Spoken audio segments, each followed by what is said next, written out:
Turun. Bismillahirrahmanirrahim. Assalamualaikum warahmatullahi wabarakatuh. Waalaikumsalam warahmatullahi Innal Waalaikumsalam hamdalillah warahmatullahi wabarakatuh. nahmaduhu wa nasta'inuhu wa nastaghfiruhu wa na'udzubillahi min syururi anfusina wa min sayyiati a'malina. May yahdihillahu fala mudhillalah wa man yudlil fala hadiyalah. Wa asyhadu an la ilaha illallah wahdahu la syarikalah wa asyhadu anna Muhammadan abduhu wa rasuluh. Alhamdulillahi rabbil alamin, wassalatu wassalamu ala asrofil anbiya'i wal mursalin, sayyidina Muhammadin wa ala alihi wa sahbihi ajmain. Rabbishrah li sadri wa yassir li amri wa hlul 'uqdatam min lisani yafqahu qawli. Puji syukur senantiasa kita ucapkan kehadirat Allah Subhanahu wa taala yang telah memberikan limpahan dan karunia-Nya sehingga kita dapat berkumpul kembali bersama-sama di waktu dan ruang virtual yang insya Allah dimuliakannya pada malam hari ini. Amin, amin, ya rabbal alamin. Salawat serta salam semoga tetap tercurah limpahkan kepada junjungan kita, yakni baginda Nabi Muhammad SAW beserta para keluarganya, sahabatnya, para keluarganya, dan kepada kita selaku umatnya. Amin, amin, ya rabbal alamin. Alhamdulillah, pada malam hari ini, tanggal 16 Zulqa'dah 1447 Hijriah, bertepatan dengan tanggal 3 Mei 2026, kita atas izin Allah juga bisa bertemu, berkumpul dalam sebuah majelis yang mulia seperti namanya, Berkah Mulia Indonesia, dengan niat menimba ilmu dari samudera ilmu yang sangat luas tak bertepi. Melalui bimbingan Ustadz-Ustadz kita, wabil khusus malam ini Ustadz Dr. Fahmi Irhamsyah, MPD, CPD, Hafizahullah. Kajian kita pada malam ini mengambil tema hakikat berkurban. Ini kita tentunya menjelang Hari Raya Kurban atau Hari Idul Adha pada bulan ini, akhir bulan ini, sehingga kita dapat mengambil hikmah atas ibadah yang mulia ini, yaitu ibadah kurban. Nanti akan dijelaskan secara rinci hakikat berkurban oleh Ustadz Fahmi. Sebagaimana biasa, acara ini kita susun. Pertama ada pembukaan yang sudah kami lakukan saat ini. Kemudian dilanjutkan dengan tilawah surat Shofat ayat 99 sampai dengan 110 oleh Bapak Solihuddin dan terjemah oleh Bapak Ayat Rahmat. Sudah hadir Pak Ayat? Ya, hadir Pak. Tuh, ada hadir. Alhamdulillah sudah hadir. Kemudian setelah itu dilanjut dengan prakarta dari Ustadz kita, Ustadz Budi Wibowo. Dan acara puncak kajian malam hari ini adalah paparan materi kajian oleh Ustadz Fahmi Irhamsyah, Hafizahullah, dengan tema hakikat berkurban. Terakhir kita tutup dengan soal jawab atau diskusi. Nah, kita menginjak sekarang pada acara kedua, yaitu pembacaan tilawah surat Shofat ayat 99 dan 110. Mari kita simak bersama-sama yang akan dibacakan oleh Pak Solihuddin dan terjemah oleh Bapak Ayat Rahmat. Kepada Bapak Solihuddin dan Bapak Ayat Rahmat kami persilahkan. Assalamualaikum warahmatullahi wabarakatuh. Waalaikumsalam Waalaikumsalam warahmatullahi warahmatullahi wabarakatuh. wabarakatuh. A'udzu billahi minasyaitonir rajim.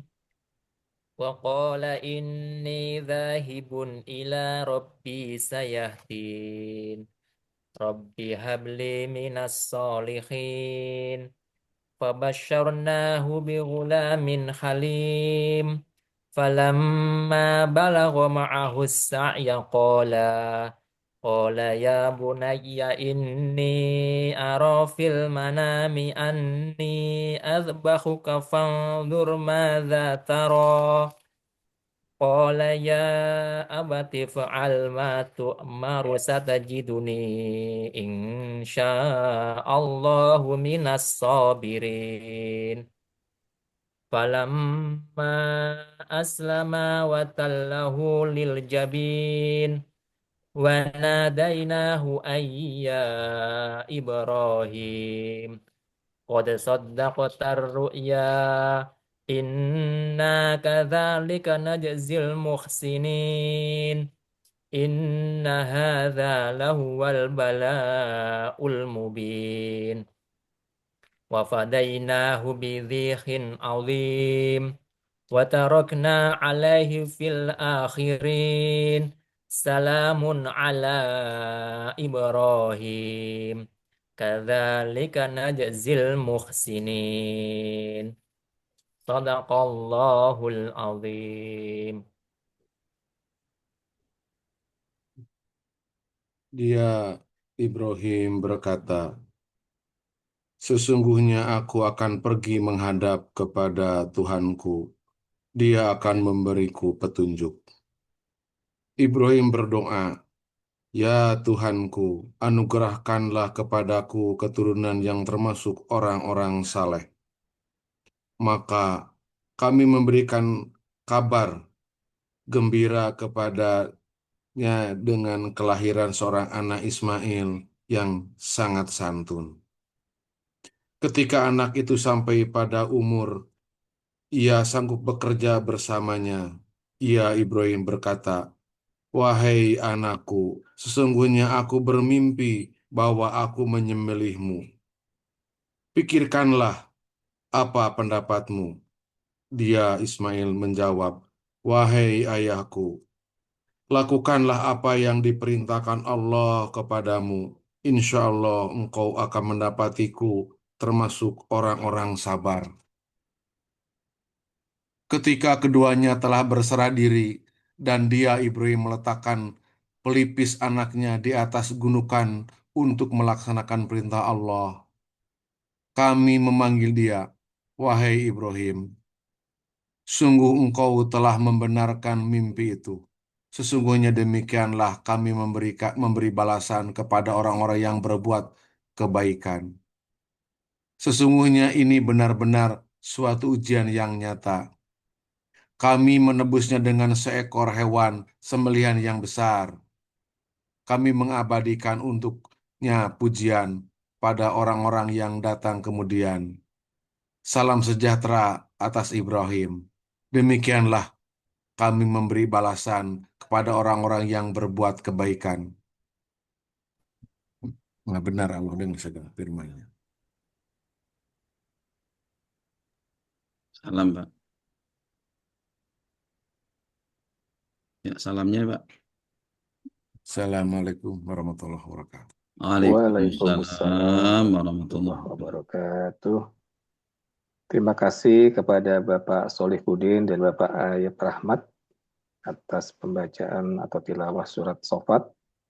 Semoga Allah senantiasa memberikan pahala dan kebarokahan bagi Bapak berdua dan juga buat kita semua yang mendengarkan pembacaan tilawah tadi.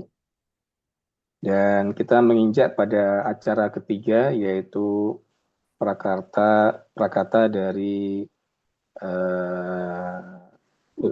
Ustadz Budi Wibowo. Monggo Ustadz Budi, kami persilahkan. Terima kasih Pak Rendra. Bismillahirrahmanirrahim.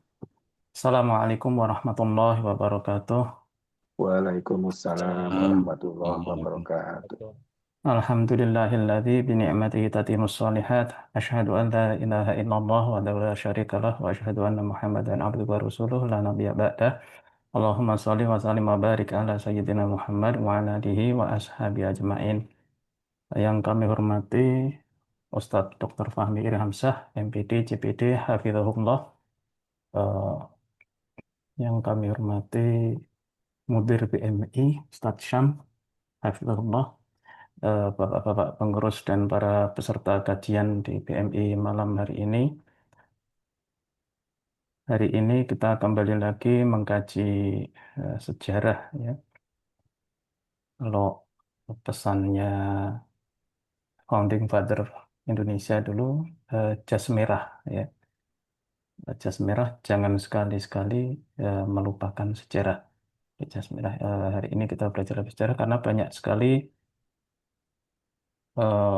pelajaran yang kita bisa ambil dari sejarah yang telah berlalu, karena sering sekali kejadian-kejadian di masa lalu itu berulang, ya, berulang kembali di masa yang sekarang. Yang sekarang nanti berulang lagi ke masa depan, di masa depan akan berulang lagi. Dan apabila kita memahami apa yang terjadi di masa dulu, gitu ya, kita bisa bertindak lebih baik lagi di masa sekarang. Bapak Ibu yang kami hormati, saya mencoba menukil satu hadis yang diriwayatkan oleh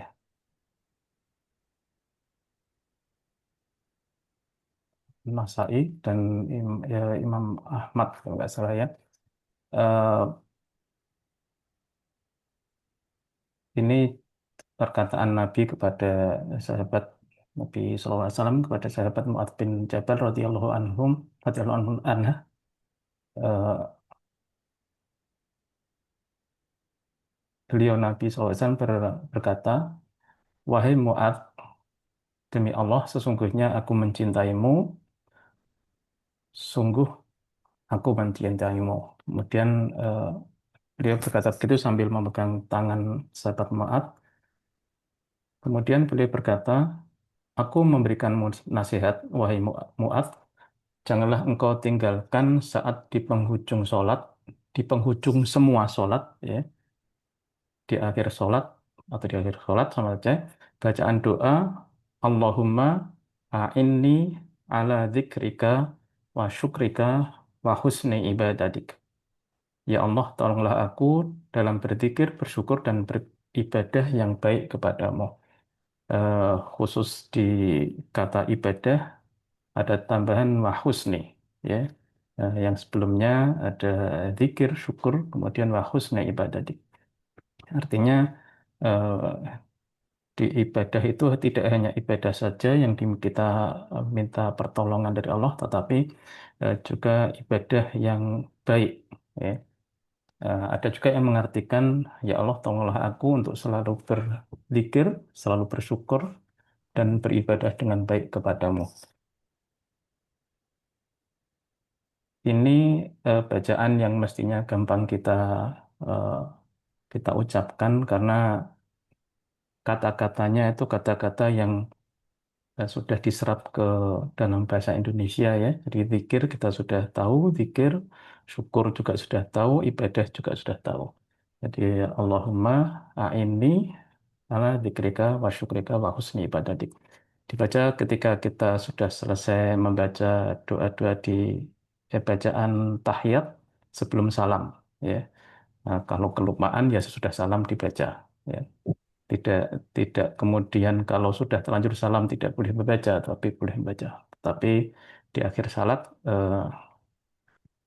maksudnya di sini adalah kita selesai mengucapkan bacaan tahiyat di tahiyat, kemudian sebelum salam kita membaca doa ini.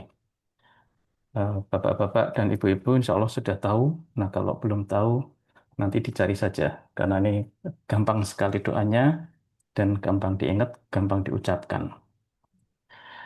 Nah, hari ini kita dalam proses untuk belajar supaya ibadah kita lebih baik dengan mengikuti pelajaran salah satu apa ya, kalau dibilang sunnah juga kalau nggak dilakukan bisa dosa, gitu ya, kalau korban itu, ya, karena ada ancamannya, gitu ya. Ya, jadi kurban ini seperti apa sehingga pada saat kita beribadah kurban nanti lebih baik, lebih benar gitu ya, lebih tahu maknanya apa. Nah, di luar itu, selain itu, kita malam ini dalam rangka bersyukur juga karena salah satu bentuk syukur adalah melakukan atau memanfaatkan sumber daya yang kita miliki, yang telah kita, yang atau nikmat yang diberikan Allah kepada kita untuk berbuat sesuai dengan eh, tuntunan yang diberikan, ya, untuk berbuat kebaikan-kebaikan eh, sesuai apa yang ditentukan oleh Allah, ya. Kemudian di sini juga kita akan mengingat-ingat apa yang telah Allah berikan kepada kita, membuat kita selalu dalam kondisi ingat kepada Allah. Jadi doa-doa yang kita panjatkan, termasuk doa yang tadi, itu adalah satu sisi dari eh, apa yang cara-cara apa yang kita bisa dapat tujuan kita, ya. Yang satu sisi adalah berdoa, satu sisi lagi berusaha, ya. Pada saat kita berdoa seperti tadi, Allahumma a'inni ala dzikrika wa syukrika wa husni ibadatik. Kemudian dalam praktiknya kita lakukan kegiatan belajar seperti ini, di mana kalau malam hari ini kita berzikir kepada Allah, masuk eh, di majelis ilmu ini, kemudian eh, kita bersyukur dengan cara menggunakan apa yang telah nikmat yang telah diberikan kepada Allah kepada kita untuk melakukan tindakan-tindakan kebaikan sesuai tuntunan dari Allah, dan kemudian kita berusaha untuk memperbaiki ibadah kita dengan belajar ibadah yang benar seperti apa. Dan itu akan diberikan nanti oleh Ustadz Fahmi, insya Allah. Dan selanjutnya ini juga jadi pesan bahwa eh, kalau tidak ada apa-apa atau tidak ada halangan yang eh, uzur yang benar-benar memaksa kita, maka hadirilah pengajian ini, ya. Dalam rangka kita memenuhi satu sisi dari usaha untuk pencapaian atau mendapatkan hasil dari doa kita, yaitu satu doa dan satu amal yang kita lakukan, kemudian baru tawakal, ya. Jadi tidak bisa hanya berdoa saja tanpa usaha. Nah, ini bagian dari usaha yang kita lakukan. Saya rasa demikian, dan sebelum saya tutup, kami pengurus berterima kasih atas partisipasi Bapak-bapak dan Ibu-ibu sekalian eh, yang rajin untuk mengikuti pengajian ini, baik pengajian yang di Ahad malam atau yang hari-hari biasa, sehingga kita tuh bersama-sama saling mengingatkan, ya, saling memberi semangat untuk berbuat kebaikan, ya, dan untuk berusaha lebih baik lagi. Saya rasa demikian, bisa lebih banyak lagi ilmu yang kita timba nanti dari Ustadz Dr. Fahmi Irhamsah, MPD, BPD. Uh, Rada grogi saya, banyak kenal. Ada lagi sebenarnya yang dulu Ustadz Fahmi pernah sampaikan ke beberapa bulan yang lalu, ya. Eh, Beliau, kalau saya salah tolong dikoreksi Ustadz, ya. Ustadz Fahmi, ya. Beliau ini pemegang sanad, ya, berijazah, jadi certified untuk eh, Hafiz, ya, riwayat Hafiz An Asim, ya, Ustadz Fahmi, ya, kalau nggak salah, ya. Jadi kalau bapak-bapak yang atau ibu-ibu yang berniat gitu, ya, bisa harusnya bisa minta waktu gitu, ya. Sayang sekali kalau kalau ada jalur yang bisa ditempuh untuk sampai tingkat tersebut tidak dimanfaatkan. Nah, mungkin bisa diatur nanti sama Pak Syam untuk apa? Untuk waktu untuk itu. Saya pikir Itu saja yang dari saya. Kalau ada yang salah dari saya, mohon dimaafkan. Saya kembalikan kepada Pak Hendra. Terima kasih. Assalamualaikum warahmatullahi wabarakatuh. Waalaikumsalam. Waalaikumsalam warahmatullahi wabarakatuh. Terima kasih Ustadz Budi atas sambutan dan juga pengingatnya untuk kita semua. Semoga kita bisa istiqomah untuk mengikuti kajian-kajian yang diselenggarakan oleh perkumpulan kita, yaitu Berkah Mulia Indonesia. Semangat ya teman-teman semuanya. Sekarang tibalah kita pada acara utama kita, yaitu kajian pekanan yang akan disampaikan oleh Ustadz Fahmi Irhamsyah, MPD CPD, Hafizahullah, mengambil tema hakikat berkurban.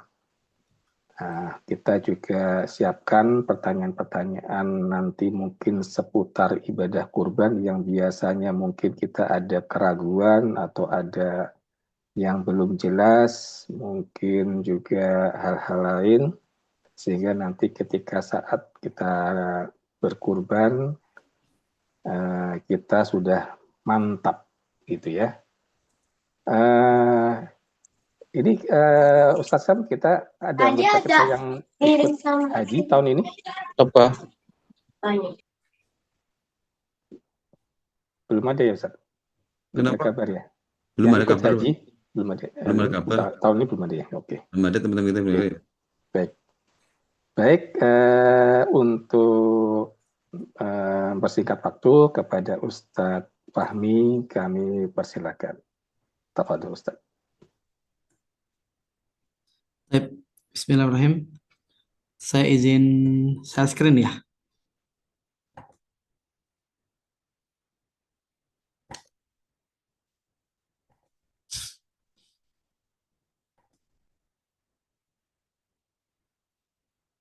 Apakah sudah muncul Bapak Ibu sekalian?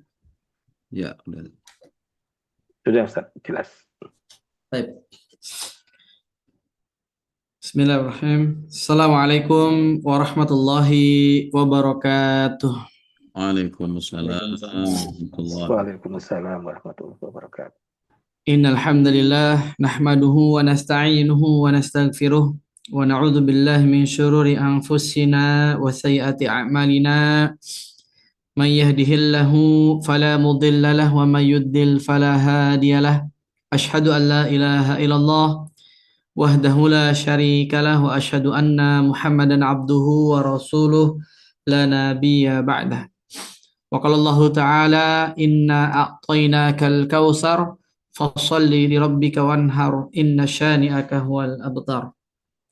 Yang kita hormati guru kita semua Ustadz Syam, kemudian yang kita takzimi para pengurus BMI yang tidak bisa saya sebutkan satu persatu tanpa mengurangi rasa hormat kami kepada para asatidz sekalian, Bapak dan Ibu sekalian yang saat ini berada di berbagai wilayah ya, di Indonesia maupun beberapa mungkin ada yang dari luar negeri ya.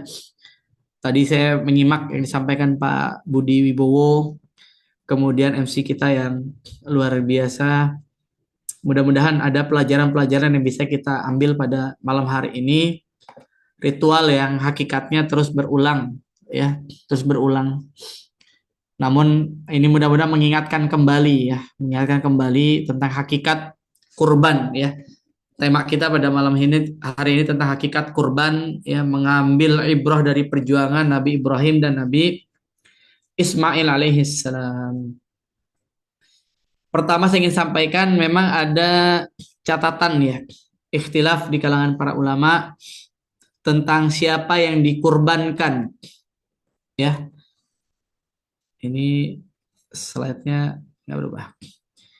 Ada mayoritas ulama dan tentunya kita termasuk di dalamnya Ahlussunnah wal Jamaah tentang yang dikurbankan adalah Nabi Ismail alaihissalam.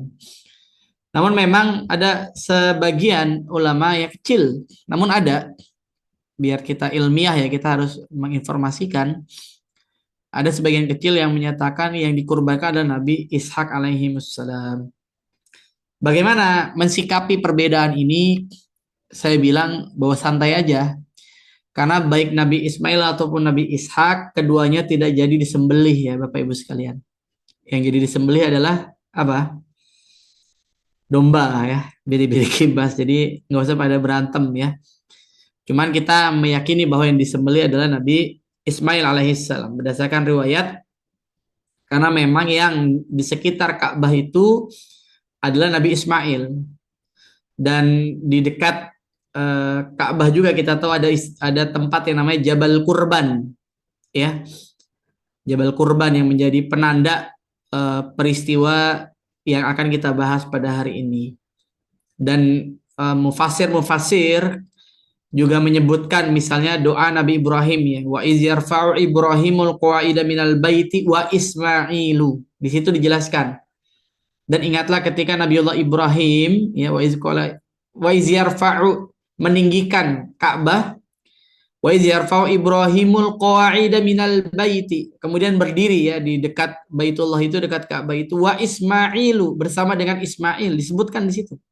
Jadi Nabi Ibrahim kemudian Nabi Ismail. Rabbana taqabbal minna innaka antas sami'ul alim.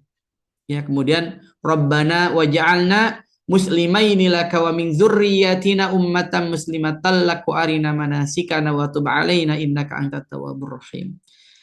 Ini doa ya di dekat Ka'bah yang diperkirakan beberapa ulama itu terjadi di makam Ibrahim ya bersama dengan Nabi Ismail, karena disebutkan dalam Al-Qur'an di situ Ibrahim dan Ismail, sehingga mayoritas ulama menyatakan kedekatan ini menjadi bukti bahwa yang disembelih adalah Nabi Ismail. Ya, walaupun tadi saya sampaikan nggak jadi disembelih ya, nggak jadi disembelih. Jadi jangan pada berantem.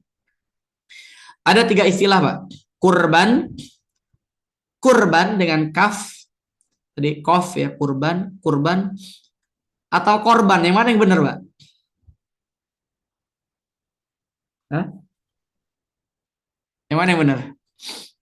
Dengan ki, Ustaz. Kof. Pakai kof ya, kurban atau pakai kaf, kurban atau korban ya. Benar pakai Q ya. Tapi juga benar juga pakai K ya. Ini pelafalan di bahasa Indonesia saja sebetulnya. Yang salah adalah korban ya. Korban ya. Korban apa sekarang ya? Korban perasaan ya. Jadi kurban atau kurban. Ya, laisa korban, bukan korban.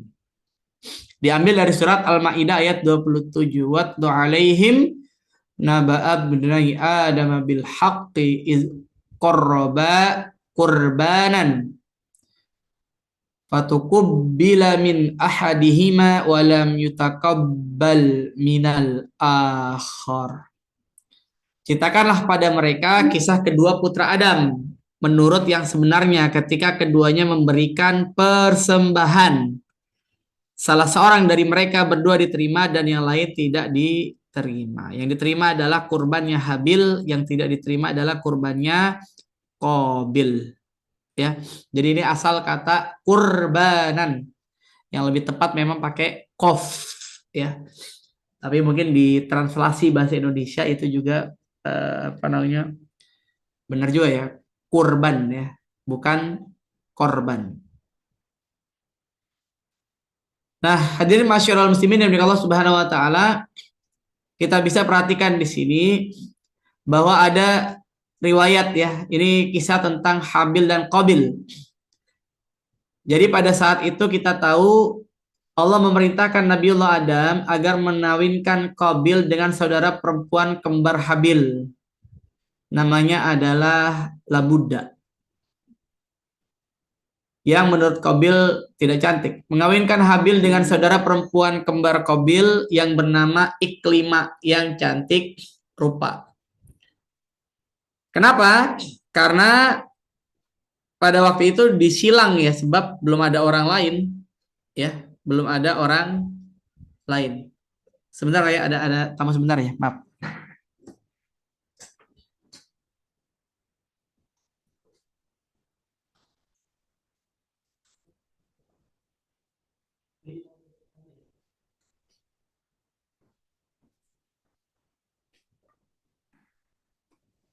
Jadi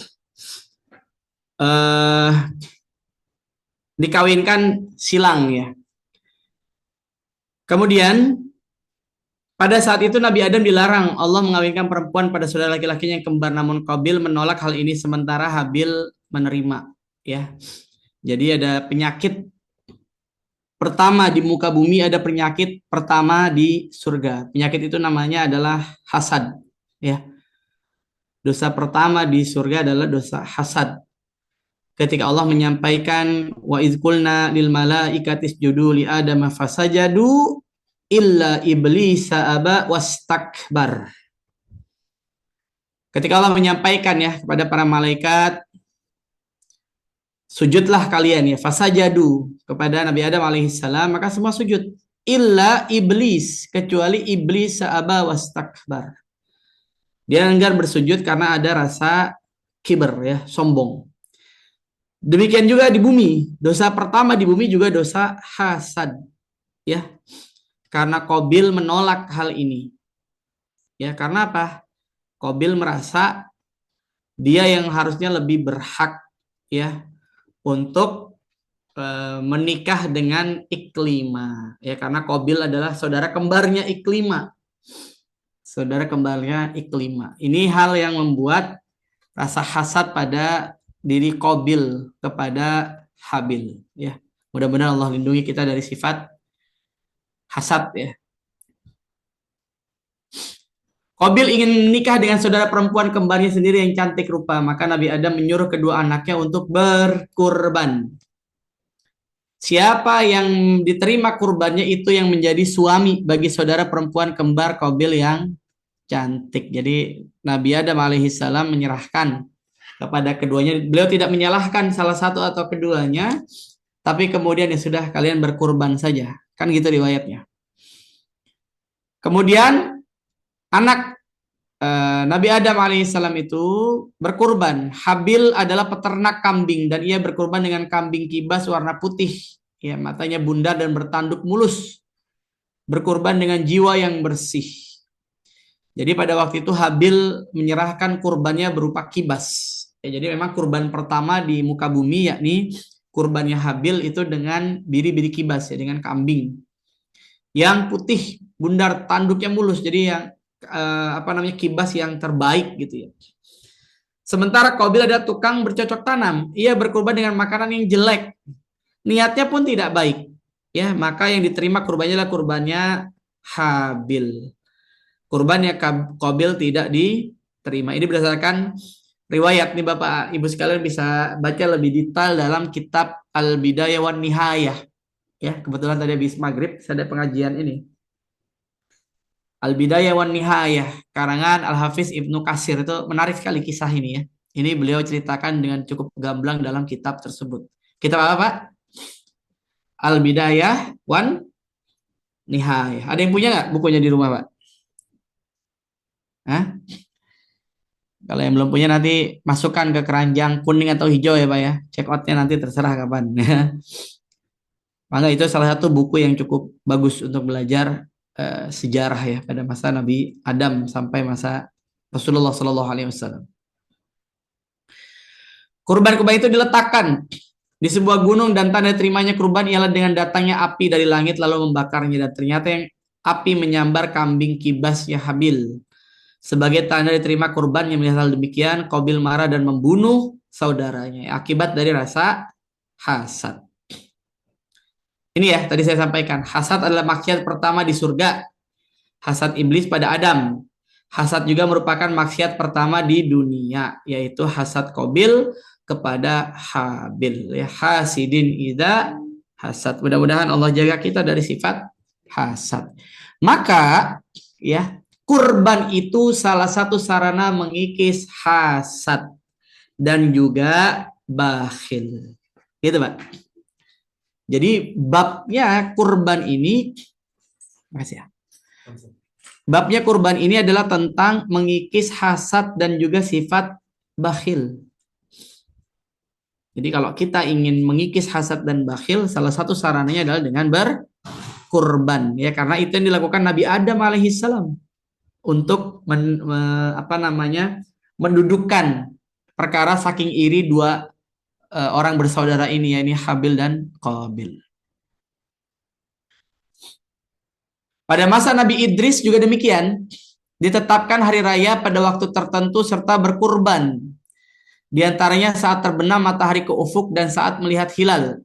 Mereka diperintahkan berkurban antara lain dengan al-bakhur, al-zabaih, sembelihan, dan ar-rayahin, tumbuhan-tumbuhan dan seterusnya.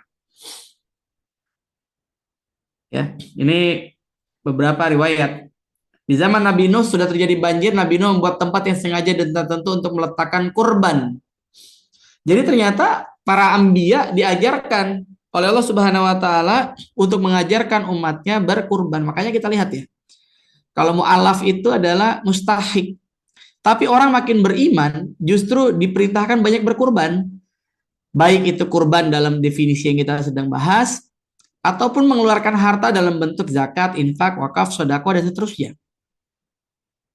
Karena memang itu cara Allah Subhanahu wa taala untuk membersihkan diri kita ya dari sifat hasad dan juga bakhil ya. Jadi udah level-level bapak gitu ya, udah level kita nih, mudah-mudahan kita pada level sudah the power of giving ya. Kenikmatan seseorang itu bukan hanya ketika eksistensi ya. Kalau teori Maslow itu kan apa? Ketika makin eksis gitu lah ya. Tapi dalam agama kita sepertinya kita melihat justru orang itu makin besar dia di sisi Allah Subhanahu wa taala dididiknya dengan cara berkurban. Makanya Masya Allah ya. Kalau Bapak-bapak perhatikan, kita pernah bahas kalau nggak salah saya lupa tuh. Ayat tentang demonya istri Nabi ya. Istri Nabi meminta dinaikkan nafkah. Dikasih nggak Pak nafkah itu? Ditambahkan nggak sama Nabi nafkahnya? Hah? Alih-alih dinaikkan nafkahnya, malah Allah suruhnya apa Pak? Pilihannya dua ya dalam surat Al-Ahzab. Ya, diberikan tambahan itu tapi diceraikan. Ya, maka kemudian istri Nabi memilih untuk tidak menaikkan nafkah. Jadi kalau pikir-pikir, ibu-ibu sekarang ini kalau jadi istri Nabi mungkin belum tentu kuat juga gitu ya. Hidup sederhana. Ya, saya nanya sama ibu-ibu dulu di majelis taklim, mau nggak punya suami kayak Abu Bakar? Mau. Wah. Saya bilang Abu Bakar itu pernah dalam perang Tabuk menginfakkan seluruh hartanya. Siap nggak Bu? Ya, nyampe rumah kemudian mobil nggak ada, motor nggak ada, rumah kosong gitu ya. Diinfakkan buat masjid misalnya, buat dakwah, ya belum tentu siap juga. Ya, Masya Allah, generasi-generasi terbaik itu generasi yang ringan tangannya untuk berbagi. Sampai dalam riwayat itu Nabi sedang duduk bersama para sahabat, ada yang ngasih hadiah pada Nabi. Hadiah itu belum sempat Nabi bawa pulang, tapi kemudian ada orang datang dikasih dari situ, sampai Nabi bersedih karena apa? Tidak bisa memberikan hadiah karena sudah habis ya yang di tangan beliau. Sampai kata Umar, ya Rasulullah, kenapa sih harus ini banget? Ya harus memberikan. Nanti kita lihat ada beberapa dalil memang keutamaan kita mengeluarkan harta kita ya. Nah ini dia. Karena ada kecenderungan, Allah sendiri yang menyatakan, Allah pencipta kita, Allah yang paling tahu ya diri kita. Misalnya dalam surat yang kita insyaallah hafal semua, wa innahu lihubbil khairi lasyadid. Sesungguhnya manusia itu ada kecenderungan, kecintaan pada harta berlebihan sehingga menjadi bakhil. Kenapa? Lihubbil khairi lasyadid. Karena kecintaan yang berlebihan kepada harta. Wa tuhibbunal mala hubban jamma, ya. Dan kamu mencintai harta benda dengan kecintaan yang berlebihan. Wa idza massahul khairu manu'ah. Surat Al-Ma'arij juz 9. Dan apabila ia mendapat kebaikan ia amat kikir. Betul apa betul nih Pak, Ibu? Hah? Betul ya, Allah pencipta kita dan Allah yang paling tahu ya, maka ini menjadi perenungan buat kita. Padahal di dalam surat Al-Imran, ini awal juz berapa? Yang bisa jawab boleh pulang duluan. Awal juz berapa nih? Hah? Pak, Bu? Ini saya memastikan aja, jangan sampai sendirian doang gitu. Awal juz? 3 ya? Hah? Yakin? 3? Salah satu Pak Saleh. Awal juz 4 ya. lan tanalul birra hatta tunfiqu mimma tuhibbun wa ma tunfiqu min syai'in fa innallaha bihi alim. Kamu sekali-kali tidak akan memperoleh kebajikan albir ya yang sempurna. Lang talal birra hatta sampai tunfiqu mimma tuhibbun. Kamu ya kita semua bisa menginfakkan harta yang kita cintai. Ya, harta yang kita cintai. Jadi bagian dari cara Allah membuat kita agar masuk pada level sebagai orang yang bajik adalah dengan mengeluarkan harta. Mimma tuhibbun ini yang luar biasa sulit. Karena banyak di antara kita mungkin berada pada level gampang lah ngeluarin harta. Tapi kalau ditanya yang kamu cintai, ya susah juga Pak. Saya juga mungkin berat juga. Ya, ibaratnya ada uang di dompet 100.000 sama 10.000. Yang kita cintai yang mana Pak? Yang Soekarno-Hatta apa yang Patimura megang golok? Patimura mata uang berapa tuh? Yang 10.000 apa yang 100.000 Pak yang kita cintai Pak? Hah? 100. 100.000. Kalau kemudian kotak amal lewat yang kita masukin kotak amal yang 10.000 apa yang 100.000? Yang 10 Ustaz. Nah itu dia ya. Ini gambarannya misalnya. Maka Masya Allah. Tapi kalau kita bisa mimma tuhibbun, ya yang kita cintai itu kita berani keluarkan, maka insya Allah itu yang luar biasa Allah cintai ya. Apapun yang kamu infakkan, sesungguhnya Allah Maha mengetahui tentangnya. Ya. Wa ma tunfiqu min syai'in fa innallaha bihi alim. Masya Allah ya. Mudah-mudahan kita termasuk orang-orang yang mudah untuk mengeluarkan harta. Nah, ada istilah berikutnya udhiyah. Ya. Udhiyah. Jadi Idul Adha ini dari sini, udhiyah. Kata para ulama, asyatul lati tudhi dohwatan, kambing yang disembelih pada waktu dauhah, matahari meninggi atau sesudahnya. Makanya biasanya sholat Idul Adha, sholat idnya agak dipercepat, betul Pak? Ya, kalau biasanya jam 7, sholat Idul Adha itu dijadikan jam 6:30 misalnya, karena habis itu segera menyembelih hewan ya, agar tidak waktu zuhur, tidak masuk zuhur, supaya nyaman ya, bisa bersih-bersih sebelum azan zuhur. Kemudian secara istilah adalah taqurruban ilallahi ta'ala fi ayyamin nahr bisyara'it mahsusah. Hewan yang disembelih dengan tujuan bertakarrub pada Allah Subhanahu wa taala di hari nahar. Memang nanti ikhtilafnya itu apakah hari tasyrik itu 11, 12, 13 yang dilarang itu, atau ada sebagian orang memasukkan hari tasyrik itu dari tanggal 10. Jadi 10 Zulhijjah, 11, 12 sehingga 13 itu sudah betul-betul tidak boleh. Tapi mayoritas ulama tuh menyatakan tasyrik itu ya 11, 12, 13. 10 Zulhijjah, kemudian 11, 12, 13. Tapi ada sebagian orang yang memasukkannya 10, 11, 12 sehingga 13 dia udah nggak mau tuh kurban. Ya. Padahal mayoritas memang membolehkan ya, berkurban maksimal di tanggal 13. Ya, namun ada sebagian ulama memang menyatakan itu dari tanggal 10 hitungannya ya. Tanggal 10. Allahu a'lam bishawab, itu ikhtilaf ya. Ya kalau mau aman ya sebaiknya kurbannya tanggal 10, 11, 12 kalau memang tidak mau masuk ke dalam ikhtilaf. Tapi kita juga harus menghormati ya mereka yang berpahaman 13 Zulhijjah itu tidak boleh berkurban. Ya. Tapi mayoritas mazhab Syafi'i itu membolehkan Pak. Tanggal 13 boleh berkurban karena masih masuk hari tasyrik. Ya, hari tasyrik.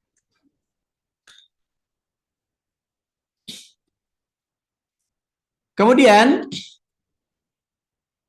nah ini dia. Fasalli li rabbika wanhar. Ini yang tadi saya kutip ya di dalam pembukaan tadi ya. Dalilnya surat Al-Kautsar. Salatlah untuk Tuhanmu, fasalli li rabbika wanhar. Ya, nahar. Disebut juga nahar. Ya. Yakni menyembelih kurban. Wal budna, ya. Ja'alnaha lakum min sya'airillahi lakum. Ada juga yang menyatakan budna. Budna itu karena berasal dari unta, ya. Kami jadikan syiar itu Allah Subhanahu wa taala ya, di antara bentuk pengorbanan dengan menyembelih unta. Ada di sini Pak yang pernah menyembelih unta, Pak? Di sini belum pernah ya. Kalau makan unta pernah ya, nyembelih belum pernah.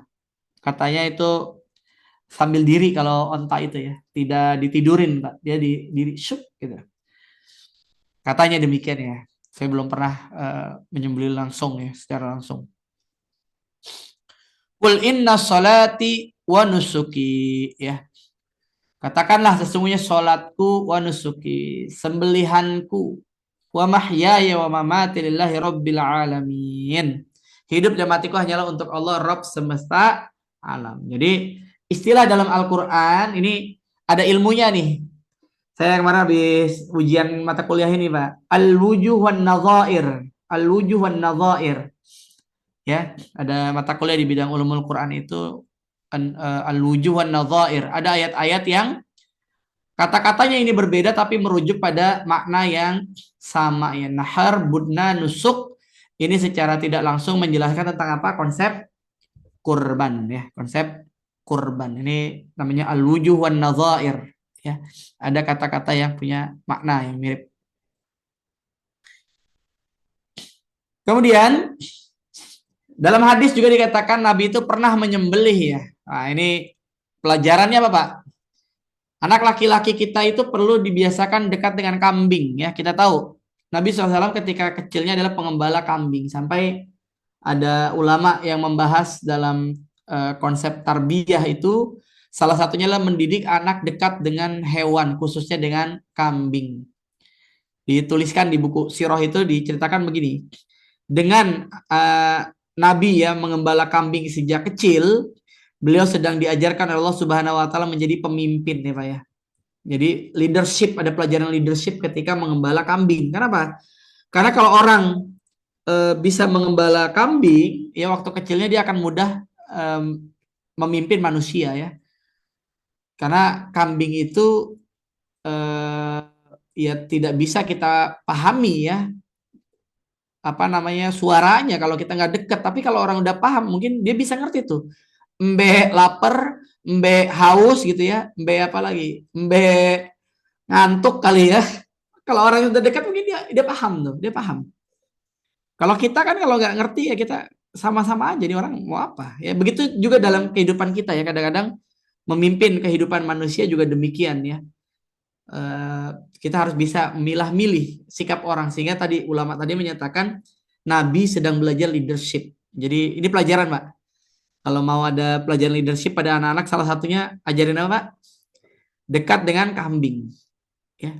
Dan perlu berani mereka dengan kambing ya, menyembelihnya.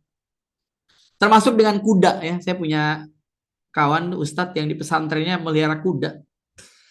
Beliau cerita kuda itu ternyata ambekan juga Pak, hewan yang apa ya, sensitif. Jadi kuda itu bukan cuma masalah kita menungganginya, tapi harus memahami karakternya. Jadi kudanya beliau itu di pesantren, kalau lagi keluar nih, dia nyampe kandang itu harus bersih Pak. Kalau kandangnya nggak bersih, dia mut-mutan itu Pak. Kudanya itu ngambek gitu. Kudanya ngambek. Jadi kudanya bisa ngambek dia. Kalau kamarnya nggak bersih ya, kandangnya tidak bersih. Jadi kandangnya harus dalam keadaan bersih. Kemudian malam itu harus disiram pakai air hangat, ya minum jamu dan seterusnya. Sampai kata beliau itu juara-juara pacuan kuda ya, yang menggunakan kuda pacu itu, dia dekat dengan kudanya itu luar biasa ya, sampai ada yang tidur itu bareng dengan kuda gitu, saking pengen dekat dengan kuda ya. Makanya di tempat Agim kalau nggak salah ya, kalau kita mau naik itu tangan kita tuh harus diciumin dulu ke kudanya harus kita peluk baru kita naik Pak. Jadi ada chemistry-nya yang erat antara kita dengan kuda. Ada video tuh di Inggris ya. Di Inggris itu kan ada tentara-tentara di Buckingham itu suka pakai kuda-kuda besar ya. Banyak orang nggak boleh tuh dekat-dekat kuda itu Pak. Ya nggak boleh dekat-dekat kuda itu. Tapi kemudian ada orang mana ya, Amerika kalau nggak salah, yang dia suku asli Amerika itu ya. Dia dekat kuda itu, tapi dengan lembut dia membelainya. Kuda itu akhirnya nunduk sama dia tuh. Jadi ternyata hewan pun punya insting ya, punya rasa, dia tahu ya mana yang sayang sama dia, mana yang tidak sayang dengan dia ya, Masya Allah. Dan Nabi SAW adalah manusia yang sangat penyayang ya, manusia yang sangat penyayang, termasuk pada binatang kan gitu. Pada binatang aja sayang, apalagi pada manusia. Maka dikatakan dalam hadis ini, dohan nabiyyu bikabsyaini amlahaini akrainaini zabahahuma biyadihi wasamma wa kabbara wa wada'a rijlahu ala sifahihima. Nabi menyembelih 2 ekor kibas putih bertanduk dengan tangan beliau sambil mengucap bismillah dan bertakbir. Berarti bismillah ya Allahu akbar. Ya. Dan harus dengan pisau yang tajam ya. Nah ini dia.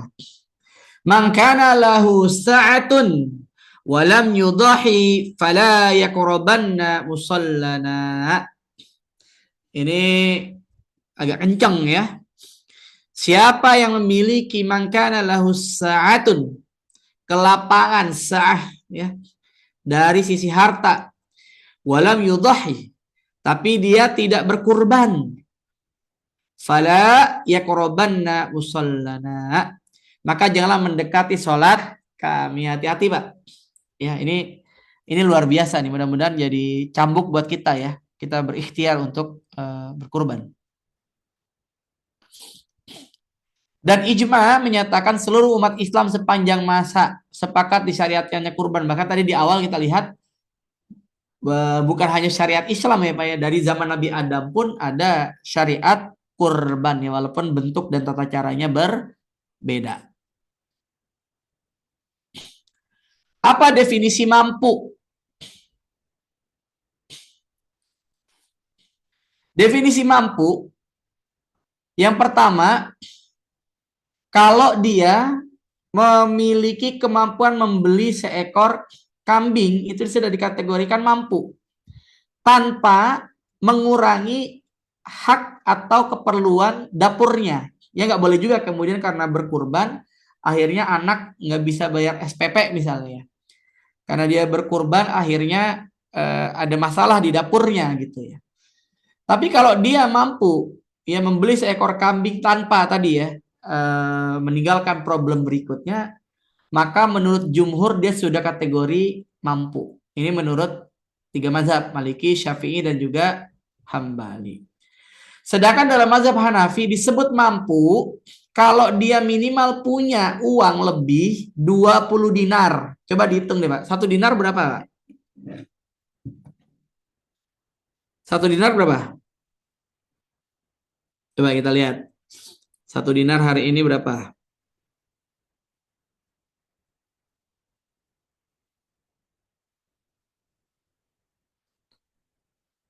Satu dinar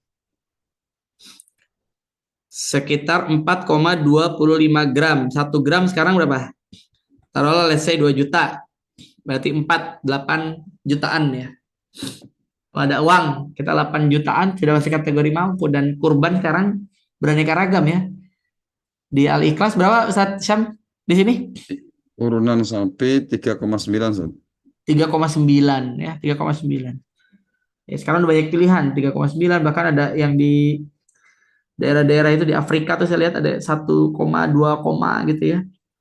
Banyak opsi. Nah, menurut Hanafi kalau ada uang 20 dinar kurang lebih 8 jutaan ya, itu dia sudah masuk kategori mampu. Oh 60 juta mohon maaf malah.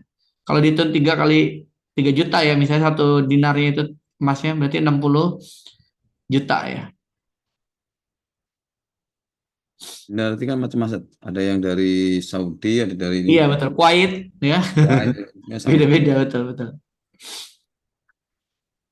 Hukumnya bagaimana? Menurut mazhab Hanafi, hukum berkurban itu wajib. Fasalli li rabbika wanhar, karena dia sejajar dengan perintah sholat. Maka berdasarkan keumuman dalil dipahami oleh Imam Abu Hanifah, pendudukan kurban itu setara dengan sholat. Karena ayat ini menunjukkan keumuman. Fasalli li rabbika wanhar. Maka Imam Abu Hanifah menghukumi wajib. Maka dirikanlah sholat karena Tuhanmu dan berkurbanlah. Ya. Namun mayoritas ulama berpendapat nanti berbeda ya. Maka adalah usahatun tadi sudah kita jelaskan. Mayoritas ulama berpendapat sunnah berdasarkan hadis, ya, berdasarkan hadis. Wa arada ahadukum ayyudhiya fala yamassa min syaihi wala min basharihi syai'a. Jika telah memasuki 10 hari Zulhijjah dan seorang yang berkurban, maka janganlah dia potong rambut dan kukunya. Dan seseorang ingin berkurban, jadinya membuka peluang, ya, waroda ahadukum, artinya kalau dia tidak ingin berkurban tidak perlu motong rambut dan kuku, ya. Hadis ini seperti memberikan opsi, karena Nabi bilang idza dakhala asyru wa aroda ahadukum, kalau seseorang di antara kalian ingin berkurban, maka kalau enggak berkurban tidak perlu, ya, mengikuti larangan ini. Larangan ini khusus buat yang ingin berkurban, tidak boleh potong rambut dan kukunya.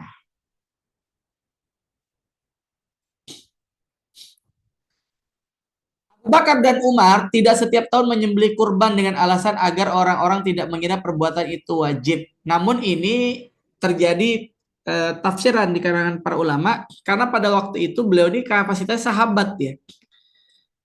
Lantas kalau kita membiasakan setiap tahun berkurban, boleh nggak? Boleh, nggak ngaruh Pak. Kalau kita maka kemudian orang akan memandang ini menjadi wajib. Kalau ini kelasnya sahabat ya Pak ya. Kelasnya sahabat Abu Bakar dan Umar karena merupakan perbuatan yang berat sejatinya.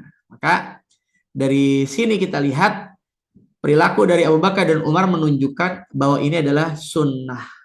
Ya, karena Abu Bakar dan Umar tidak menyembelih setiap tahun. Ya, tidak menyembelih setiap tahun. Artinya ini berbeda dengan pendapat Imam Abu Hanifah. Kemudian juga ada yang menyatakan bahwa wajib itu bagi Nabi, namun bagi umatnya tidak. Ya, salasuhunna alayya faraidha wa hunna lakum tatawwu. 3 perkara yang bagiku hukumnya fardu, tapi bagi kalian hukumnya tatawwu, yakni sunnah. Yang pertama witir, sholat witir, wan nahar, dan menyembelih kurban, ya, wassalatud duha, dan juga sholat duha. Hadis riwayat Imam Ahmad. Bagi Nabi itu wajib, bagi kita berarti sunnah.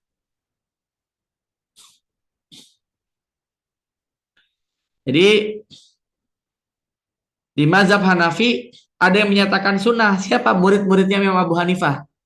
Abu Yusuf Muhammad, ya. Abu Yusuf ini salah satu murid kesayangan Imam Abu Hanifah. Kalau baca riwayatnya tuh Imam Abu Hanifah itu saking cintanya pada Abu Yusuf, ya, sering dikasih duit ini Pak, ya. Jadi guru yang sering ngasih traktiran, ya. Imam Abu Hanifah sering ngasih traktiran kepada Abu Yusuf, ya. Bahkan dalam beberapa riwayat dikatakan pernah, ya, satu saat beliau ini tidak datang ke majelisnya Imam Abu Hanifah. Begitu ditanya, ya intinya beliau lagi ada masalah keuangan. Kata Imam Abu Hanifah, panggil ke sini, ya. Kemudian di backup biaya hidupnya, intinya supaya Abu Yusuf fokus belajar, nggak usah mikirin urusan keuangan. Nah ini kita butuh Pak, ya, guru-guru seperti ini nih, ya. Makanya belajar mazhab Hanafi itu penting untuk memahami konsep ekonomi. Saya menyisipkan sedikit ya Pak. Karena 2 minggu lalu, ya, kami dikumpulkan di MUI acara dengan Bank Indonesia. Jadi Bank Indonesia itu ada divisi ekonomi syariah, ya. Ada penelitian sekarang menunjukkan orang Islam yang memahami ada konsep ekonomi syariah itu hanya sekitar 24% di Indonesia. Dari 24%-nya itu yang, ya, bertransaksi dengan transaksi syariah, ya, artinya dia member di bank syariah, dia komitmen dengan transaksi syariah, itu hanya 13%, Pak. Artinya apa?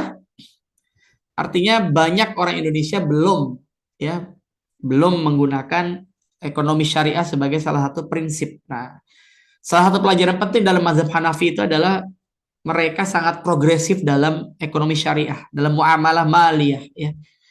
Wajar ya. Kenapa, Pak? Karena Imam Abu Hanifah ini ulama juga apa profesinya? Pedagang ya, ulama dan juga pebisnis ya. Kebanyakan kita ulama ya guru aja, ulama ngajar tapi nggak punya bisnis ya. Ditanya saham ya bingung juga dia tuh.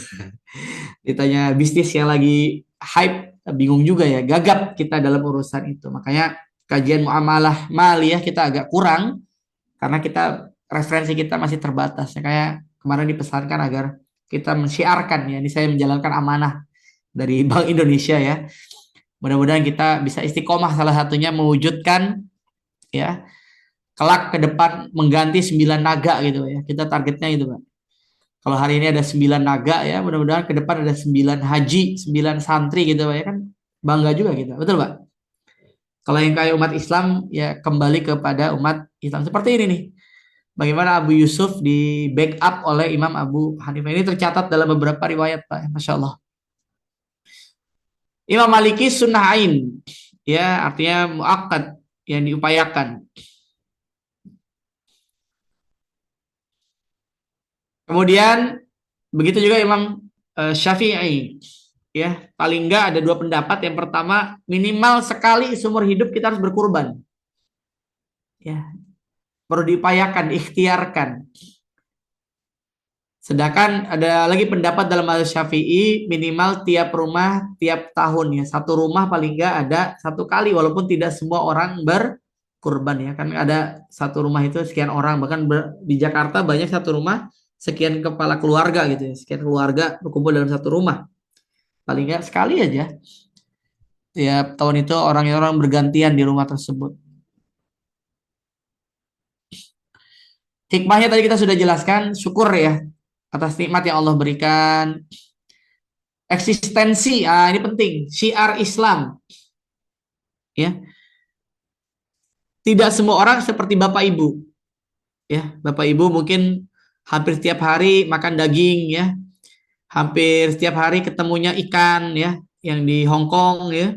Setiap hari mungkin bisa makan ikan yunlong gitu ya, atau daging-daging ya, apa yang kita yang di Eropa, yang di Amerika itu daging itu murah Pak ya, termasuk hal yang gampang dibeli karena harganya murah, kecuali beli ya, beli makanan jadi. Tapi kalau beli mentahnya hampir sama aja sebetulnya, bahkan beberapa daging saya lihat lebih murah di Eropa, termasuk susu, telur gitu ya.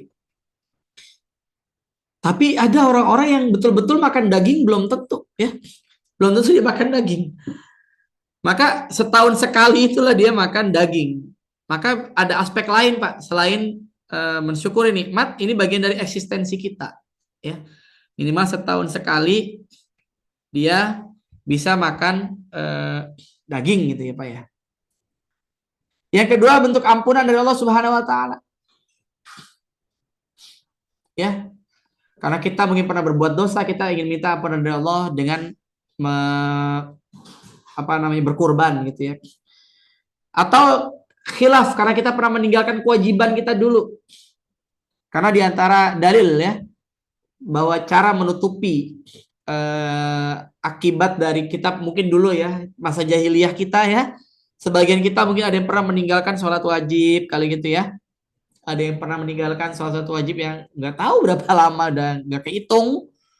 Maka menutupi itu diantaranya dengan memperbanyak berbuat baik ya, perkara-perkara sunnah, sholat dan seterusnya, dan salah satunya dengan berkurban. Mudah-mudahan ini menjadi penyebab ampunan dari Allah Subhanahu wa Ta'ala.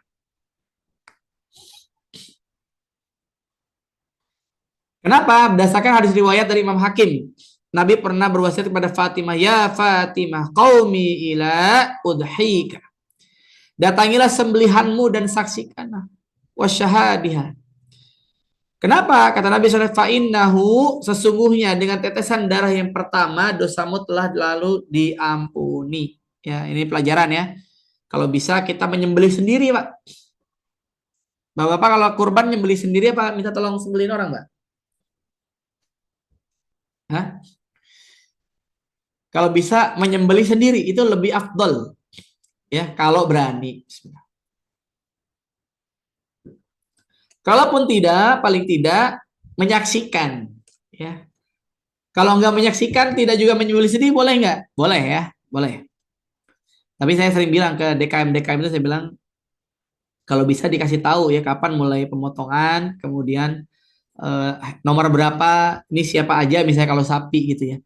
Sehingga membuka peluang untuk yang berkurban itu menyaksikan hewan kurbannya.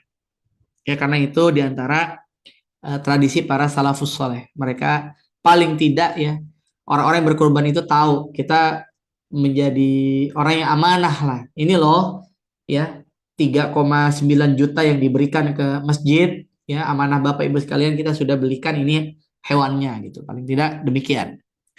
Terlepas dari mau datang atau enggak itu udah bukan urusan kita, tapi kita memfasilitasi ya. Jamnya sekian nanti akan dikurban hewan Bapak misalnya gitu ya. Berikutnya tausiah ya, keluarga penyembelih dan juga hadiah ya bagi orang-orang. Saya mau tanya, boleh nggak non muslim menerima hewan kurban, Mbak? Halo? Boleh. Boleh nggak non muslim menerima daging kurban? Boleh. Boleh. Boleh ya. Kalau daging kurban itu boleh. Sedekah juga ya.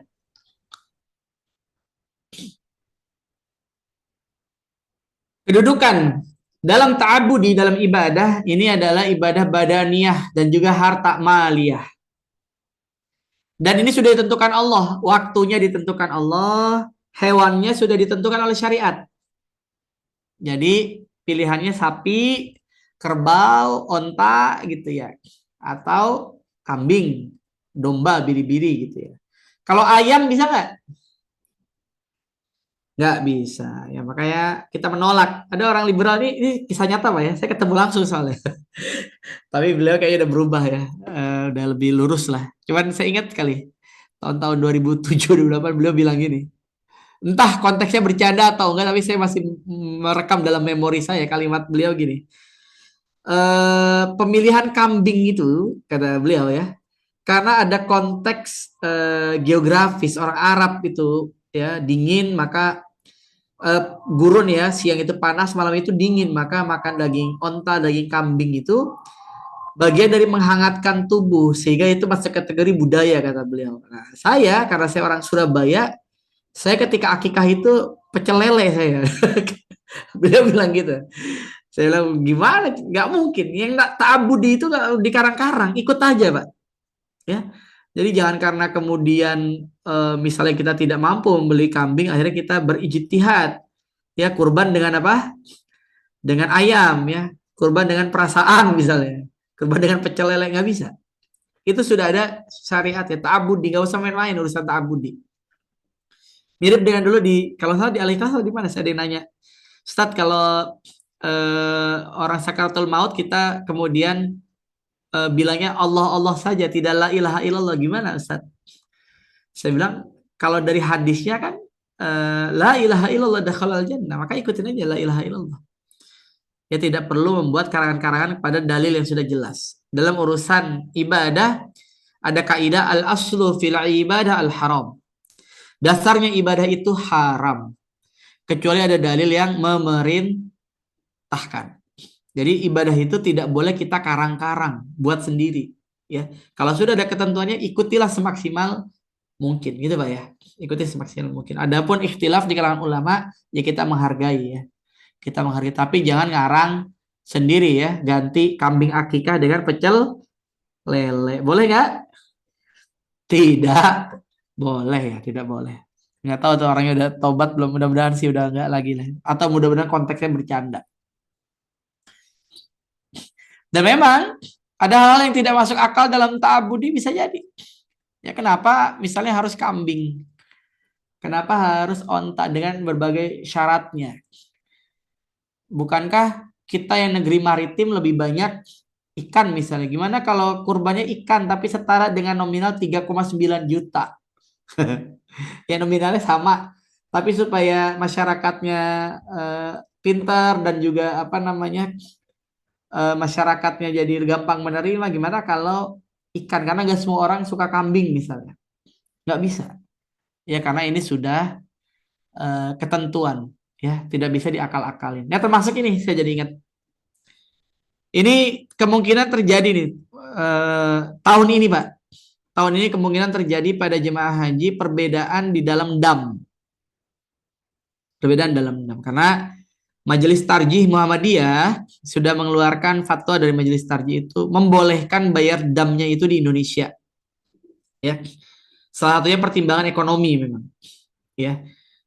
Di sana dipotong tapi kebermanfaatannya dirasa kurang karena banyak yang hewan-hewan kurban dam khususnya ya. Jemaah haji itu ya tidak termakan juga, maka ada fatwa dari Majelis Tarjih itu membolehkan dipotong di Indonesia. Kita hargai atau bapak-bapak mungkin ada yang bagian dari Muhammadiyah yang mengikuti fatwa itu, mangga ya, silahkan. Namun juga kita perlu hargai juga ya, MUI sejauh ini yang saya lihat masih berpandangan bahwa motongnya tetap harus di Saudi Arabia. Walaupun memang sedang membuka kemungkinan kalau memang babnya tentang kemubaziran, mungkin nggak misalnya gitu ya, potongnya di Saudi ya, tapi dibuat kornet misalnya gitu ya. Dibuat kornetnya kemudian bisa dikirimkan ke Indonesia atau dibawa ke jemaah haji. Walaupun itu problem lagi. Saya yakin kayaknya mayoritas jemaah haji nggak mau tuh bawa kornet kambing, Mbak, kalau pulang haji. Kenapa, Pak? Hah? Sayang bagasinya pasti. Lebih milih apa? Bawa air zam-zam atau bawa apa? Teko yang kuning gitu ya. Atau bawa karpet atau bawa emas ya. Beli emas di Madinah, di Mekah. Kalau kambing di sini ada gitu kan. Mungkin akan seperti itu terjadinya. Ya, tapi ini kita harus menghargai. Ini kemungkinan isu yang akan nanti menjadi isu beberapa waktu yang akan datang karena Majelis Tarjihnya sudah sosialisasi ya tentang bolehnya dam di Indonesia. Kalau pertanyaannya saya ditanyakan itu, saya masih mengikuti fatwa MUI, Pak. Fatwa MUI dam itu sebaiknya dipotong di Saudi Arabia. Tapi nggak apa-apa, kita hormati saudara-saudara kita yang kemudian mengeluarkan itu.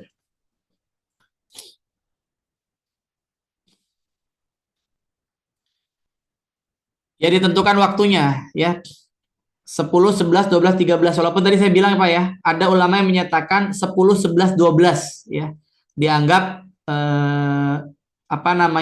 tanggal 10 itu masuk dalam hari tasyrik. Namun mayoritas ulama menyatakan 11, 12, 13. Saya ini baru tahu nih pas waktu itu, Pak. Saya pernah jadi panitia kurban ya. Saya pernah jadi panitia kurban. Qadarullah waktu itu saya lupa. Oh, di pesantren jadi kami rata-rata jadi panitia di tempat masing-masing gitulah. Terus waktu itu ada irisan sama waktu liburan atau apa gitu ya. Intinya kemudian kayaknya yang paling memungkinkan ditaruh di tanggal 13 Zulhijjah. Kemudian ada ya orang tua murid, orang tua santri yang bilang, Ustadz, saya kalau tanggal 13 saya mundur aja Ustadz, kata dia gitu. Saya nanya, emang kenapa Pak mundur? Kata Ustadz saya, dia bilang gitu. Kata Ustadz saya, nggak boleh tanggal 13 itu karena maksimal di tanggal 12. Saya bilang, waduh, Ustadznya Ustadz mana lagi nih?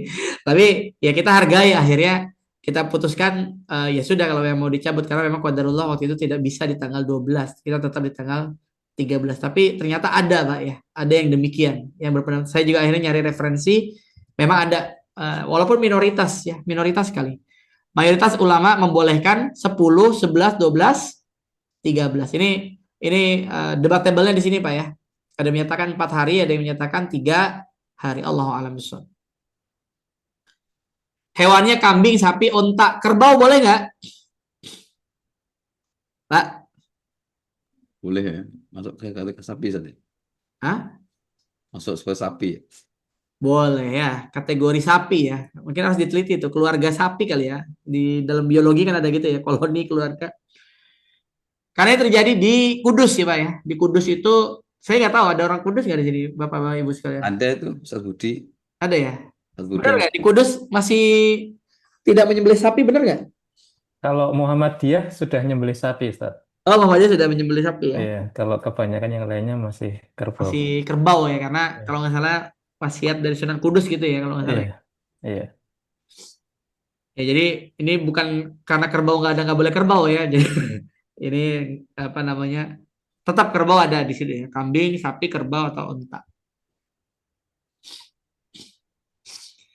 Dan memang ada beberapa hal yang seperti tidak masuk akal, tapi memang ya seperti itulah syariat. Nggak semuanya harus bisa diakalin ya. Seperti tayamum ya, ketika tidak ada air maka boleh bertayamum. Kalau wudu oke. Gimana mandi? Saya mau tanya Pak, mandi wajib ya, junub, tidak ada air, boleh nggak diganti dengan tayamum? Boleh. Caranya gimana? Ya. Guling-guling di tanah atau cukup seperti tayamum biasa? Seperti yang biasa. Seperti tayamum biasa. Ya ternyata bisa menggantikan. Dan ini dari riwayatnya ya. Waktu itu ada sahabat yang kepalanya sakit ya, dan di puncak musim dingin ya. Memang ada riwayat berbeda, ada yang menyatakan beliau akhirnya disuruh untuk tetap mandi junub, akhirnya meninggal ya. Kemudian Nabi bilang ini pembunuhan. Ada juga yang menyatakan tidak sampai meninggal karena beliau akhirnya memilih untuk tayamum. Kata Nabi, seandainya engkau nyuruh dia mandi dan kenapa-napa itu kezaliman ya.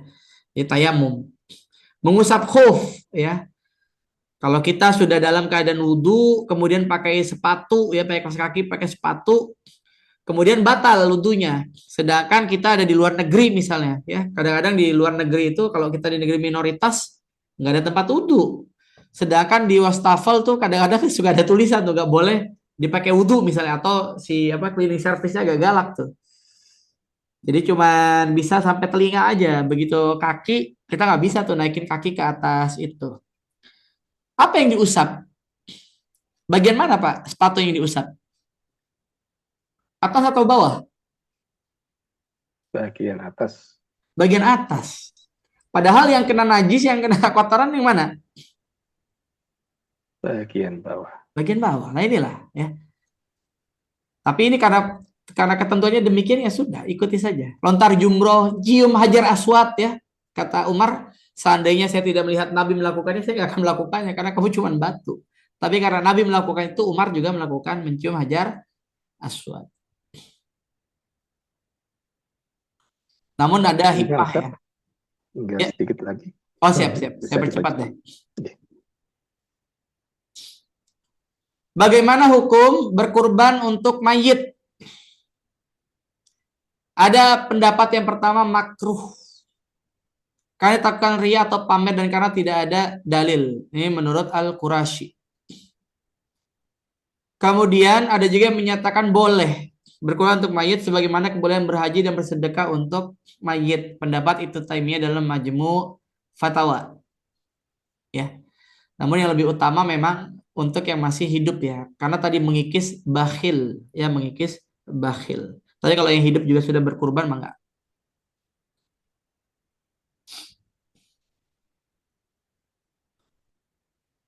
Ini ikhtilaf terkait dengan hukum untuk mayit. Baik, kita percepat. Nah, ini tadi udah kita bahas. Dan upayakan tidak cacat. Ya, buta sebelah, kemudian sakit, tapak tilas, dan seterusnya. Ya Allah, alam ini sih panjang, nanti bisa dibaca lah. Saya kirimkan slide-nya sudah ke Pak Ustadz Syam. Allah alam bisawab, kita buka sesi diskusi deh, karena sudah masuk 8.30. Allah alam, al-haqqu min rabbik fala takunanna minal mumtarin, wallahu muwaffiq ila aqwamit thoriq. Wassalamualaikum warahmatullahi wabarakatuh. Waalaikumsalam warahmatullahi wabarakatuh. Jazakallah Ustadz atas penjelasannya, walaupun tadi masih belum selesai. Mudah-mudahan nanti bisa kita bahas juga dalam diskusi atau tanya jawab. Barangkali ada yang belum jelas atau belum serak dengan beberapa tata cara berkurban, bisa ditanyakan kepada Bapak dan Ibu. Kami persilakan bisa lewat chat maupun bisa bertanya langsung kepada Ustadz Fahmi. Monggo silakan. Waktu kita masih ada 10-11 menit lagi.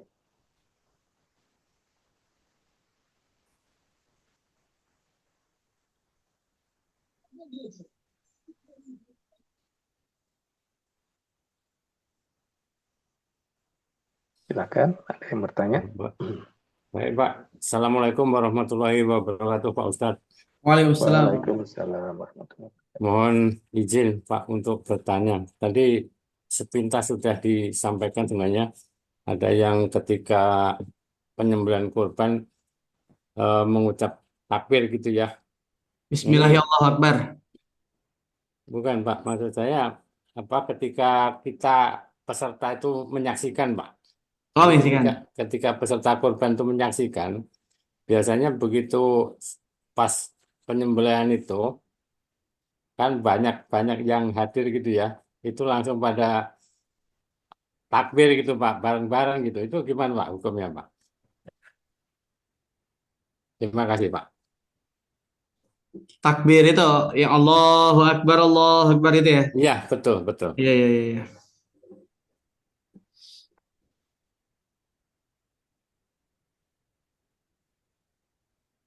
Ya, langsung apa gimana? Pak Nana? Langsung, Ustaz. Oh, langsung. Ya. Allah alam ya. Pertama, ini tadi yang kita bahas ya berkenaan dengan doa Nabi ya. Nabi mengucap Bismillah ya Allahu Akbar. Adapun memang bentuk takbir itu ya saya juga tidak tahu ya dalilnya apakah ada perintahnya atau ada larangannya. Namun kita ketahui bahwa pada saat-saat Lebaran ya, pada saat-saat Idul Fitri, Idul Adha itu merupakan lafaz yang memang disunahkan untuk dibaca. Ya, apakah kemudian itu menjadi sunnah ketika dibacakan di situ memang perlu dalil ya, perlu dasar.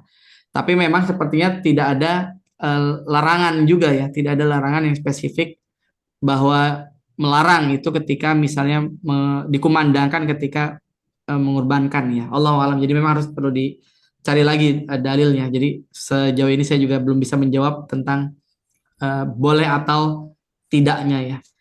Jadi kalau boleh memang dasarnya apa, kalau tidak boleh maka dasarnya apa. Namun yang kita tahu secara keumuman Idul Fitri atau Idul Adha itu memang diantara waktu yang kita perlu banyak melafazkan takbir karena bagian dari syiar. Ya, bahkan diperintahkan sholatnya pun kalau bisa jangan di masjid atau musola, tapi di mana? Di tanah lapang ya. Jadi sebetulnya definisi musola di zaman Nabi itu tanah lapang. Makanya di dekat Masjid Nabawi itu ada masjid apa namanya Pak yang hitam? Gumamah. Gumamah itu dulu nama aslinya Masjid Al-Musalla. Ya, itu bagian dari syiar. Jadi mungkin kalau dikiaskan ya lafaz takbir tadi bagian dari syiarnya. Allahu a'lam. Saya lanjutkan sedikit Ustaz. Itu kalau takbir kan selama 4 hari ya Ustaz ya? Iya, sama iya. hari tasyrik ya. Sampai hari tasyrik. Iya. Baik, lanjut ada lagi. Saya ingin tanya Pak Ustadz. Ya. Assalamualaikum warahmatullahi wabarakatuh. Waalaikumsalam warahmatullahi wabarakatuh. Jadi selama ini kan kepala dari hewan kurban itu kan kita kasih ke orang ya. Perorangan kalau enggak gitu ya. Kemudian sekarang itu ada yang usul bahwa karena kita kasih ke orang tuh supaya ini ya cepat gitu ya. Jadi kalau kita membersihkan kan agak kurang cepat gitu ya. Sekarang ada yang usul bahwa itu harus dibagi-bagi juga gitu kepala gitu. Harus dibelah-belah berarti kan gitu. Itu gimana itu hukumnya itu? Harusnya bagaimana itu? Ya. Pertama memang ada yang unik ya diantaranya bagian kepala buntut gitu ya. Sehingga itu butuh kompetensi khusus ya. Memotong kepala itu kan pakai dibakar dulu ya, dipanasin itu supaya bulu-bulunya kering buat dikerok dan lain sebagainya. Maka ada yang kemudian memutuskan untuk ya sudah bagi gelondongan ya, dibagi gelondongan kepada yang memang mau ya, kepada yang memang mau dibagi kepalanya. Kalau memang sanggup untuk memotongnya dan membaginya, mangga Pak, nggak jadi masalah. Ya di beberapa tempat itu bahkan jeroannya sampai dibersihin. Jeroannya dibersihkan, kemudian yang mau ambil monggo udah bersih. Ya.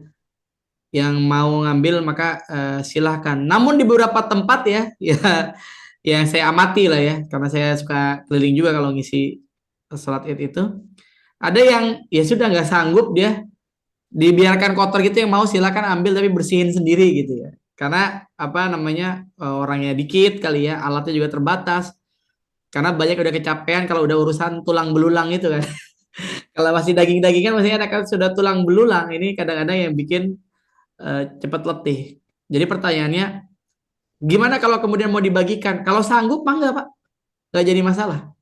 Ya, kalau sanggup untuk dibagikan silahkan saja. Tapi kalau tidak sanggup, dikembalikan setelan awal juga tidak menjadi soal. Ya, karena tidak semua orang juga bisa masak kepala ya. Tidak semua orang bisa motong, tidak semua orang bisa masak kepala ya. Allahu a'lam bishawab. Ya, terima kasih. Ada dari chat Ustadz, dari Ibu Sumiati. Ada resen. Assalamualaikum warahmatullahi wabarakatuh. Salam. Izin bertanya Ustadz Fahmi, bagaimana hukum bagi kita ya, bagi kita atau mereka yang berkorban secara arisan atau patungan yang diputuskan tiap tahun. Terima kasih. Wassalamualaikum warahmatullahi wabarakatuh. Konsep arisannya tuh gimana tuh? Nah, ini monggo Bu Sumiati bisa diperjelas, Bu. Langsung Bu, silakan Bu, Pak. Monggo Bu Sum, langsung aja. Biar jelas Ustadznya Bu.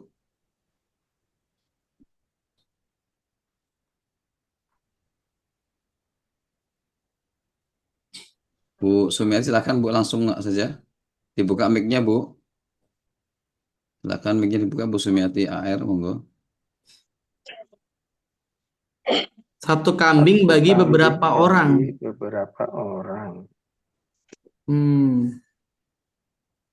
Pertama, kalau kambing itu satu orang ya hitungannya ya. Kecuali sapi, ini sama dengan di sekolah ya. Di sekolah tuh ada misalnya beberapa sekolah patungan apa namanya? Patungan belajar kurban ya, masing-masing patungan 80.000 misalnya. Untuk satu kelas, apakah itu masuk kategori kurban? Enggak. Itu bukan kategori kurban, itu sodakoh. Yaitu sodakoh. Kalau mau ya di atas namakan atas guru misalnya, atas satu orang. Ya. Atas satu orang, jadi bukan menjadi patungan. Ya, tapi misalnya ini uang terkumpul. Ya, terkumpul patungan masing-masing 80.000, terkumpullah 3,9 juta. Ya. Maka diserahkan kepada siapa? Si Fulan, Ustadz Fulan atau gurunya atau siapa, ini tolong silahkan berkurban atas nama Bapak. Ya, atas nama Bapak. Ya, satu orang itu. Jadi uang itu diserahkan dulu ke orang tersebut. Orang tersebut kemudian berkurban, mendaftarkan diri atas namanya. Lalu dia mendoakan mudah-mudahan pahalanya juga nyampe ke semua orang itu. Bisa tuh. Tapi harus tetap satu orang karena kaidahnya demikian. Ya, tidak bisa satu kambing atas nama banyak orang ya. Sapi pun maksimal 7 ya. Maksimal 7 orang. Lalu pertanyaannya, kalau sapi sendiri boleh nggak? Boleh. Boleh, nggak ada larangan. Ya. Satu orang 7 sapi boleh nggak? Boleh. Oh, nggak ada larangan. Ya, tapi maksimal satu sapi 7 orang. Makanya satu kambing hanya untuk satu orang. Nggak bisa kalau kemudian patungan demikian ya. Allahu a'lam bishawab. Pak Arindra, ada Bu Lestari yang resen, Pak Arindra. Mungkin silakan Bu Lestari. Oh, monggo silakan. Saya nggak bisa ngeliat. Monggo Bu Lestari silakan. Baik, Assalamualaikum warahmatullahi wabarakatuh. Terima kasih Ustadz Hendra. Waalaikumsalam warahmatullahi wabarakatuh. Izin bertanya Ustadz Fahmi, soal menjaga niat di era digital, kan sekarang banyak orang ya, kadang termasuk kita, sering posting foto hewan kurban atau momen penyembelihan di media sosial. Di satu sisi ingin berbagi syiar, tapi di sisi lain ada resiko terjebak rasa bangga diri dan memicu orang lain jadi hasad atau iri. Ya, bagaimana batasan agar postingan kurban kita itu tetap menjadi syukur dan menginspirasi, dan bukan malah menjadi ajang yang merusak pahala dan menyakiti hati orang yang belum mampu. Begitu. Mohon nasihatnya, Ustadz. Apa gimana? Apa tidak perlu posting gitu? Apa diperbolehkan atau tidak gitu? Terima kasih. Terima kasih, Mbak siapa namanya? Mbak Lestari. Oh, Lestari, Mbak Lestari. Terima kasih Mbak Lestari ya atas pertanyaan yang luar biasa. Pertama, ya kembali pada dasar hadis ya, innama a'malu binniyat ya, bahwa sungguhnya segala perbuatan itu tergantung dari niatnya. Kalau kita kemudian memposting dalam rangka emang syiar, ya kita niatkan memang untuk dalam rangka syiar. Bahwa kemudian bisa jadi ada orang yang memandang berbeda lah, itu bagian dari resiko. Tapi saya ingin membedakan ya. Saya membedakan kalau kita posisinya sebagai DKM ya, sebagai orang yang diberikan amanah, memang semaksimal mungkin kita harus mengumumkan, mensyiarkan itu betul-betul maksimal. Agar apa, orang makin percaya dengan kita ya, agar orang makin percaya dengan kita, dengan tim kurban dan seterusnya.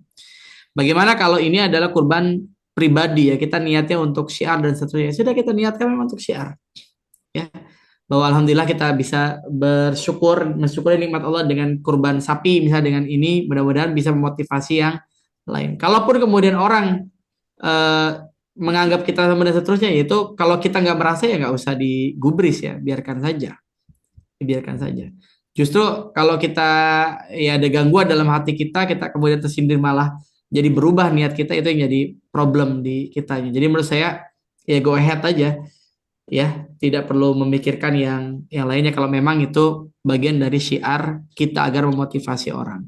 Tapi kalau posisi kita sebagai DKM, menurut saya harus disiarkan semaksimal mungkin agar tahun depan orang-orang yang sudah berkurban di tempat kita ya, itu juga merasa amanah ya. Kayak kalau kita kurban misal di tempat-tempat yang jauh ya, yang di luar negeri misalnya kurban di Indonesia, itu kan pasti akan merasa orang itu amanah ketika kita dilaporkan ini hewannya gitu ya, dikasih fotonya dan seterusnya. Ya itu malah keharusan kalau bagi kita yang menerima amanah. Allah alam bisawab, mungkin demikian kali. Mbak siapa tadi, Mbak Lestari ya. Allah alam. Baik, terima kasih Ustadz atas penjelasan dan jawaban pertanyaan-pertanyaannya. 21.32, kita sudah lebih 2 menit dari waktu kita. Kita sudahi mungkin ya Ustadz Sam ya, Ustadz. Ya. Ustadz Isam, baik. Kita mohonkan kepada Ustadz Fahmi Isamsyah untuk bisa menutup kajian kita malam ini dengan doa, dan semoga kita juga dimudahkan dalam berkorban nanti. Silakan Ustadz. Baik, kita tutup dengan beristighfar lebih dulu ya. Astaghfirullahaladzim. Allahumma salli ala Sayyidina Muhammadin fil awalin wal akhirin wa barik wa salim wa radiyallahu ta'ala kullu sahabati rasulullah ajma'in, amin amin ya rabbal alamin. Rabbi ighfir lana wa liwalidina warhamhum kama rabbawna shighara. Rabbana atina fid dunya hasanah wa fil akhirati hasanah wa qina adzabannar. Subhana rabbika rabbil izzati amma yasifun wa salamun ala mursalin walhamdulillahi rabbil alamin. Assalamualaikum warahmatullahi wabarakatuh. Waalaikumsalam warahmatullahi wabarakatuh. Sekali lagi kami ucapkan terima kasih kepada Ustadz Fahmi Isamsyah atas pemaparan materi kajian malam ini. Dan walaupun tadi masih banyak di klinik yang mau bertanya, mudah-mudahan bisa disampaikan lewat lewat WA atau apa, untuk bisa nanti mungkin dijawab pada kesempatan yang akan datang. Baiklah, kita sudah sampai pada akhir dari acara ini. Ini diikuti oleh 37 orang, alhamdulillah cukup banyak malam ini ya. Mudah-mudahan di lain kesempatan sama impor dari Hongkong. Ya, ahlan wa sahlan. Buat yang Hongkong mudah-mudahan bisa ikut terus nih dalam kajian kanan kita. Baik, akhirul kalam, kami mohon maaf sebagai pembawa acara atas segala kesalahan dalam kata maupun tindakan. Dan mari kita tutup kajian malam ini dengan doa kafaratul majelis. Subhanakallahumma wa bihamdika asyhadu an la ilaha illa anta wa astaghfiruka wa atubu ilaik. Wassalamualaikum warahmatullahi wabarakatuh. Waalaikumsalam warahmatullahi wabarakatuh. Jazakallahu Pak Rendra, Ustadz Fahmi, Bapak Ibu sekalian, hadir malam hari ini. Sampai jumpa di pertemuan kajian akan datang. Insya Allah. Izin. Sami-sami.